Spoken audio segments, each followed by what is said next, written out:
So, itong wire na to, so, ito. Galing to sa labas, galing to sa panel. No, ito. Yan. No, ito na yung circuit breaker ko. Jack Solar, share natin ito. Anong natutunan mo?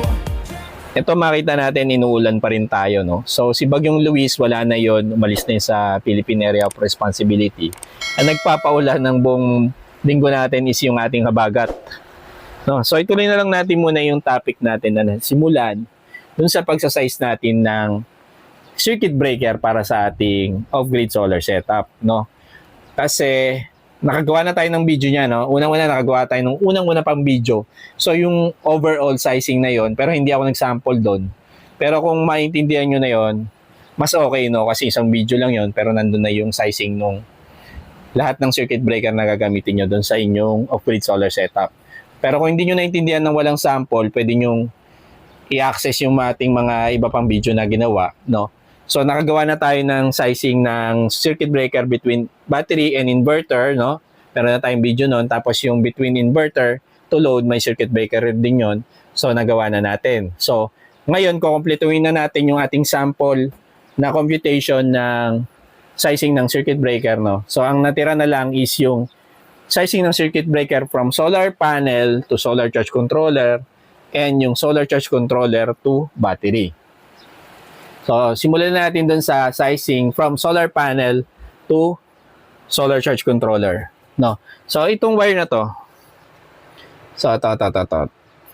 Galing to sa labas, galing to sa panel. No, ito. Yan. No, ito na yung circuit breaker ko from solar panel to solar charge controller, no? Dalawa yan, napansin nyo, dalawa, no? So, bakit dalawa siya? Kasi siningitan ko sa gitna ng SPD. Ito, no? So, meron tayong SPD dyan, surge protection device, no? Kaya, dalawa siya. Pero yan, pansin nyo, pareho yung sizing ng circuit breaker natin, 32 ampere. Ngayon, paano ko nakuha yan? So, balik tayo dun sa solar panel. No. So, ito yung solar panel natin. Itong malaki, itong dalawa. So, ito ay JA solar panel. 610 watts ang isa. No. So, importante yung kailangan makuha dun sa solar panel nyo is yung kanyang short circuit current na information. So, makikita nyo yan sa likod ng solar panel nyo, yung ISC, hanapin nyo siya. And then, pag nakuha nyo siya, is next naman is alamin nyo kung anong connection ng panel nyo. Kasi doon nyo malalaman, doon nyo kailangan nyo yun para makuha nyo yung total ISC nyo, no? Or total short circuit current. Pag series siya, no? Ang total short circuit current nyo is yung short circuit current lang ng isang panel. Pwede na yun, no? Yun na yung magiging total na ISC nyo. Pag nakaparallel naman, meron tayong formula. Pag a-addin nyo lang yung dalawang ISC, kung dalawa yung panel nyo, pag-addin nyo yung dalawang ISC nya na value, at ayun na magiging total ISC nyo. So, kung tatlo yan, kung apat, lahat yon pag-addin nyo kung nakaparallel. Pero kung series, kung ano yung ISC ng isang panel, yun na yung gagamitin nyo. No?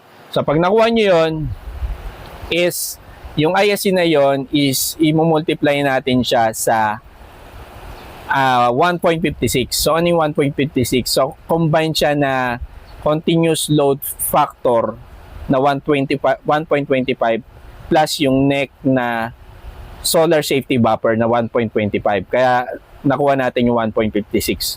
So ulitin natin, ang magiging formula natin dyan is yung total ISC times 1.56 na factor. So yung 1.56 nga is combination siya ng continuous load factor tsaka ng solar safety buffer, no? So, pag nakuha nyo yun, no, meron na tayo. So, sa case nung sa atin, JA solar panel is, ipakita natin yung details sa screen, na ang ISC niya, bawat isang panel is 17.33 ampere. So, dahil naka-series naman yun, ang ginawa natin is, ang total ISC niya talaga is yung ISC ng isang panel lang, no? So, yung 17.33, yun na yung i-multiply mo dun sa ating factor, no? at makukuha na natin yung value niya.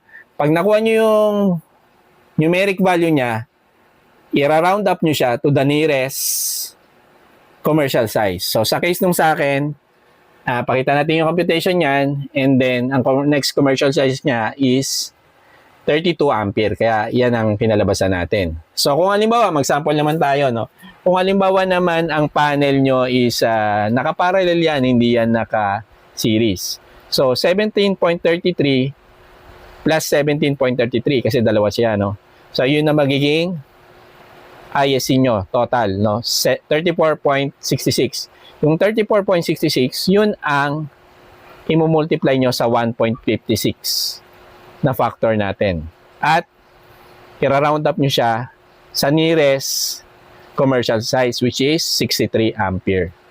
So yun guys, no? So para sa sizing ng circuit breaker simula sa solar panel to solar charge controller. Tapos, ayun, isingit na rin natin dito sa video to yung sizing ng circuit breaker from solar panel, from solar charge controller to battery. So, madali lang to guys, no? Kasi naka-base yung sizing niya doon sa current rating ng ating solar charge controller. So, ang sample natin, kung halimbawa meron tayong 60 ampere na solar charge controller, no? Yung 60 ampere na yon, yung value niya na current is i-multiply nyo siya sa continuous load factor na 1.25. At yung makukuha nyo doon na value is i-round up nyo siya sa ating available commercial size ng ating circuit breaker. So sa case natin, halimbawa 60 ampere to, i-multiply ng 1.25 at ang round up value na mayroong commercial size sa kanya is 80 ampere dapat ang ating gagamitin.